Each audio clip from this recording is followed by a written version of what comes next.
কিরকিটি গরম, তার উপরে লোকটা পাশে শুয়ে শুয়ে নাক ডাকছে। এইভাবে কি ঘুমানো যায়?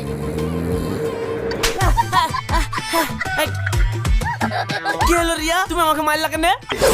মারবো না, এই ব্যবসা গরমে মানুষ সব ঝলসে যাচ্ছে, আর তুমি নাক ডেকে ঘুমাচ্ছ কি করি? আবার এমন এক ফ্যান কিনে এসছো, ও ফ্যান ঘুরছেও না, হাওয়া হচ্ছে না। এত গরমে কি ঘুমানো যায়? তুমি গরমে ঘুমাইতে না পারলে আমি কি করব? এই কি করবো মানে?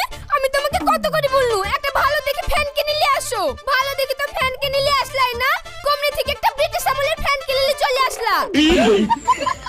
আরে ও ফ্যানের দোষ না, পাড়ায় যে পাচ্ছে গরমে এসি কিনলে চলে